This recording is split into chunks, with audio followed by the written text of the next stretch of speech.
Hai,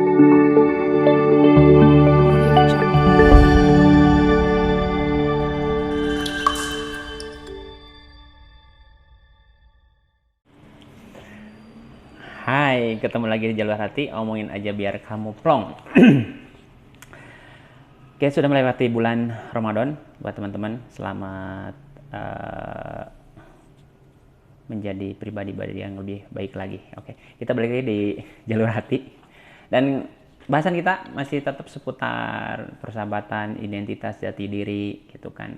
Sengaja sesinya percintaan saya pisahkan, nanti kita ada sesi khusus, bagian khusus tentang ada teman-teman sobat-sobat DHP yang memang masih ada bermasalah dengan asmaranya gitu kan. Namun demi kebaikan teman-teman semua, jadi identitas teman-teman sobat-sobat DHP sekalipun itu bicara masalahnya yang biasa-biasa, saya pastikan tidak akan saya sebutkan namanya gitu kan. Siapa tahu ini konten ini kan masalahnya juga berlaku untuk seumur hidup lah gitu ya. Siapa tahu ini bisa ditonton oleh anak cucu kita gitu ya. Jadi ini sifatnya mungkin umum gitu kan buat teman-teman sobat-sobat yang perlu setidaknya pencerahan lah, seperti saya sampaikan di awal-awal. Ini bukan solusi utama juga, tapi mudah-mudahan jadi solusi terbaik dan menjadi salah satu referensi solusi lah buat sobat-sobat DHB yang lagi galau, lagi enak gitu kan, lagi suntuk gitu kan, ataupun lagi bete banget nih gitu kan sama temennya atau sama lingkungannya.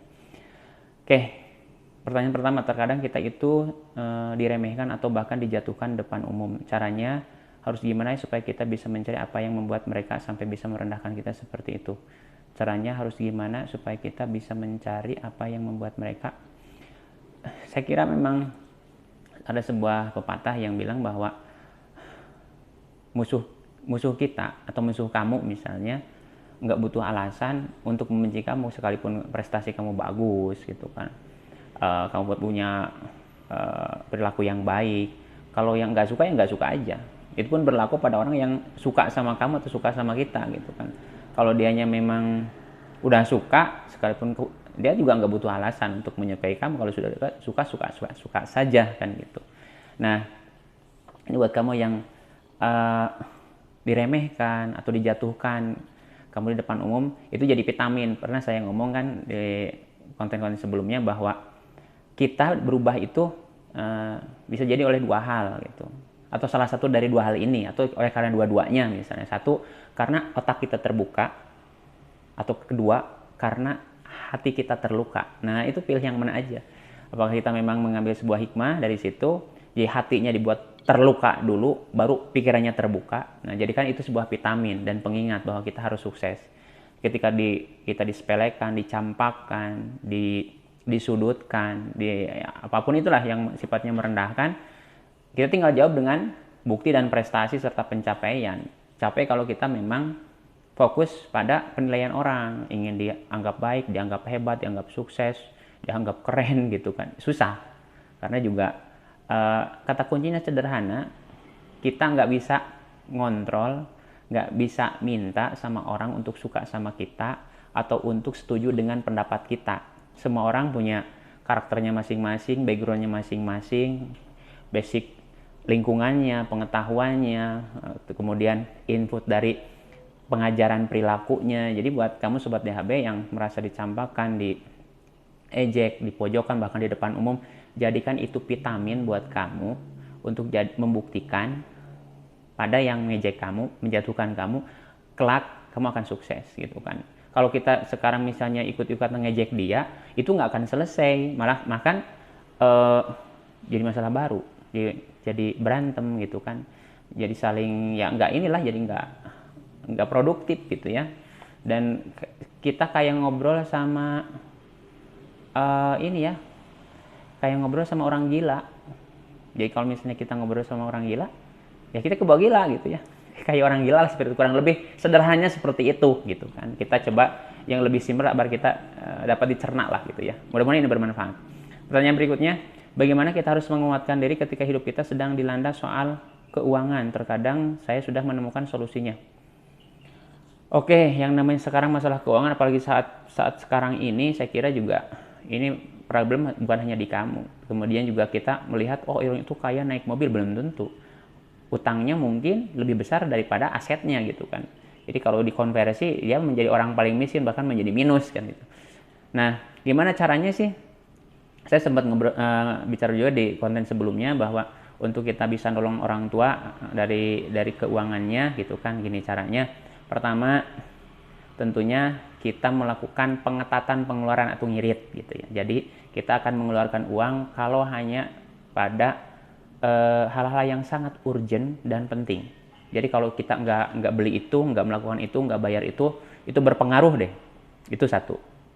Jadi kamu stop belanja-belanja yang nggak penting, yang hanya bicara misalnya kesenangan aja bukan kebutuhan gitu kan. Misalnya gini, kamu sudah punya sendal, mungkin agak lusuh, baju nggak lusuh, ya kalau masih bisa dipakai, masih pantas, masih layak, ya pakai saja, nggak usah beli dulu karena kondisi keuangannya belum memungkinkan. Itu satu. Kedua, cari alternatif pemasukan. Jadi jangan mengandalkan dari satu alternatif, misalnya dikasih dari orang tua misalnya kan gitu. Jangan mengandalkan, karena juga kalau kita mengandalkan orang lain kecenderungannya memang terlalu beresiko. Jadi dua sih saran dari saya. Satu, mengetatkan pengeluaran. Kedua, mencari sumber penghasilan baru. Dengan cara apa? Banyak banget sekarang sebetulnya solusinya. Kamu tinggal lihat di marketplace atau ya di ini, atau dilihat grup-grup, atau di kamu Google search, googling lah gitu ya.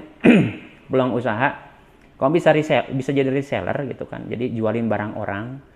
Kan ada suka kita lihat di belanja misalnya salah satu marketplace, dia apakah sebagai pembeli atau sebagai distributor, suka gitu kan. Suka ada. Itu bisa banget dan lumayan kalau kamu bisa. Ya awalnya kan ngejualin dulu. Seorang pengusaha sukses nggak tiba-tiba sukses. Dia ada mulai dari tangga nol dulu. Meniti 1, 2, 3, 4. Jadi satu-satu itu dia titik dan akhirnya sukses.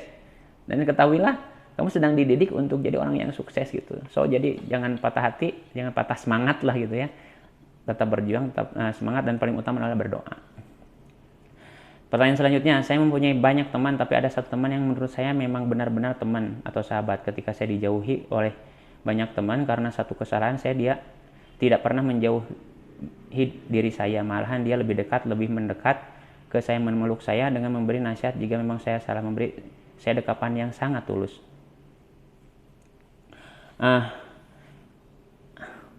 Memang yang namanya pertemanan itu bisa universal, bisa eksklusif. Bisa bilang seperti itulah uniknya manusia. Jadi kita tidak bisa menebak, misalnya karakternya baik, care, kelihatannya, tapi belum tentu cocok buat kita.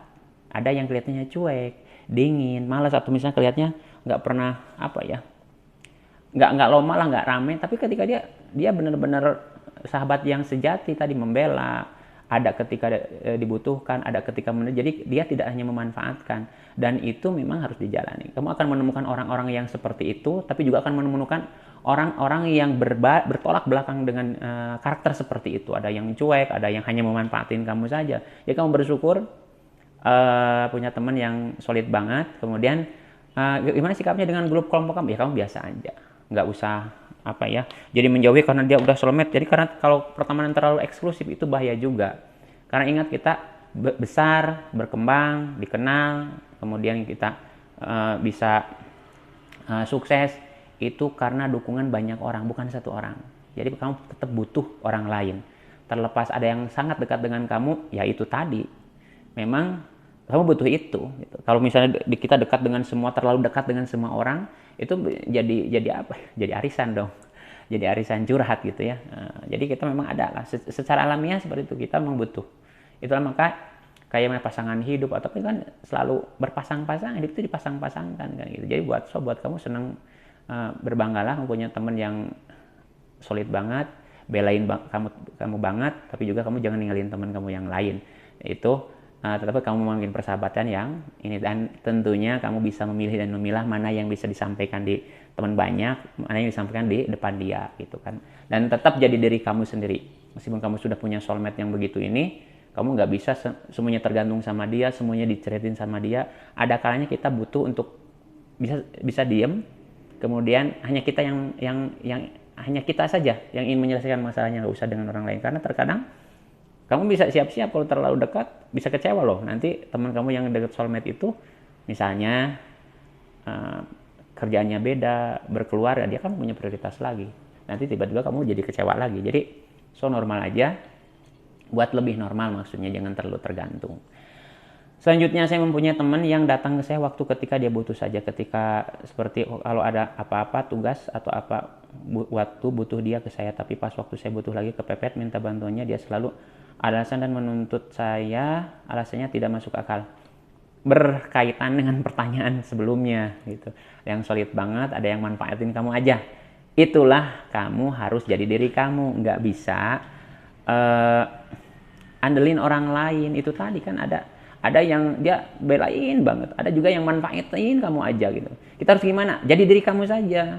Ketika kamu ingin memberi ya beri, bukan karena ingin dipuji, karena soulmate, karena nggak enak ya susah.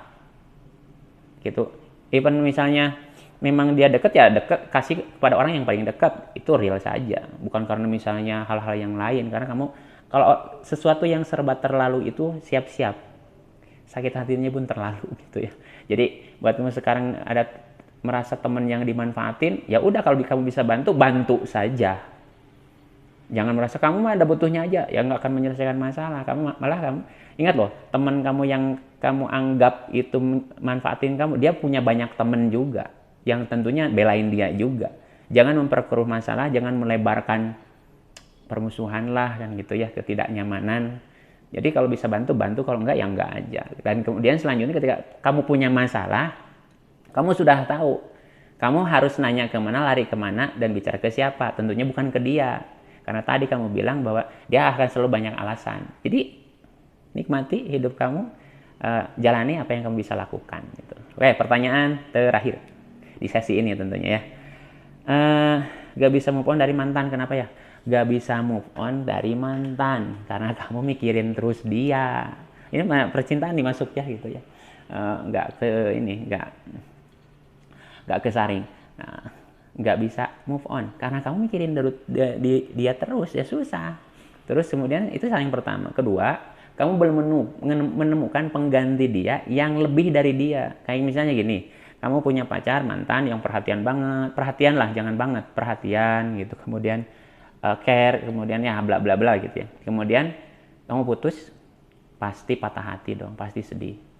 Nah, kamu nggak akan bisa move on sebelum menemukan pasangan yang lebih dari dia. Kalau sama pun kamu tetap akan membandingkan dengan mantan kamu sebelumnya. Tapi kalau misalnya kamu melebihi, misalnya care banget, kemudian perhatian banget, kemudian juga bela banget, apapun banget di atas mantan kamu sebelumnya, maka kamu bisa move on. Jadi katanya sih obat hati dengan hati lagi. Ya tidak selalu misalnya kamu tinggal pacar harus cari pacar baru, enggak. Menenangkan jiwa, mencari ini, karena mungkin dengan aktualisasi diri ada beberapa, jadi bukan pelarian sih sebetulnya, bagaimana kita mengalihkan fokus kita. Kalau sekarang kan kamu masih fokus ke mantan, ya nggak bisa, kamu kan bisa move on. Nah, coba kamu sibukkan diri, cari sesuatu yang kamu sangat sukai, kegiatan yang kamu sangat sukai. Misalnya naik gunung, traveling, jalan-jalan, atau everything lah gitu yang buat itu, that's your passion. Tapi upayakan yang tidak menghabiskan uang gitu, karena sifatnya konsumtif. Kemudian bedakan pelarian. Nah, biasanya orang kebanyakan ketika dia dikecewakan itu pelarian, mencari pelarian. Efeknya nggak semua tetap ingat gitu kan. Tapi ketika kamu misalnya mencari pengganti yang sepadan, apapun itu tidak harus dalam bentuk misalnya ditinggal pacar harus dengan pacar baru, nggak harus selalu seperti itu. Mungkin kamu punya sahabat yang lebih care, kemudian punya kegiatan-kegiatan yang lebih berguna, bermanfaat. Biasanya kamu menjadi relawan, menjadi volunteer, kemudian kamu mendedikasikan hidup kamu, kegiatan kamu ke hal seperti itu otomatis akan menghilangkan. Intinya memang pengalaman masa lalu itu nggak bisa dihilangkan, tapi ditimpa dengan pengalaman yang lebih ekstrim lagi di masa ini, kamu bisa move on. Jadi saran simpel saya sebetulnya obat untuk move on itu adalah cari pengalaman yang lebih ekstrim dari mantan kamu. Dalam artian ekstrim itu konteksnya yang positif ya. Jadi kalau mantan kamu itu gantengnya 70, maka pacar kamu yang baru harus 80, 90. Pokoknya satu level di atas mantan kamu deh. Maka kamu bisa move on. Bisa banget. Karena sesungguhnya orang itu membandingkan. Mau kamu mau saya, kita rata-rata membandingkan. Karena pengalaman kita berkembang itu karena pernah membandingkan. Kita bisa tahu bahwa kita lebih baik karena membandingkan dengan masa lalu kan. Saya lebih baik, lebih bijak, lebih sabar karena kita membandingkan dengan karakter kita di masa lalu. Itulah hidup kita rata-rata disadari ataupun tidak. Jadi kunci move on adalah cari yang lebih dari mantan kamu. Pasti kamu bisa melupakannya. Itu aja, mudah-mudahan bermanfaat. Sekian dulu dari saya, kita ketemu lagi di minggu depan. Omongin aja biar kamu plong. Assalamualaikum warahmatullahi wabarakatuh.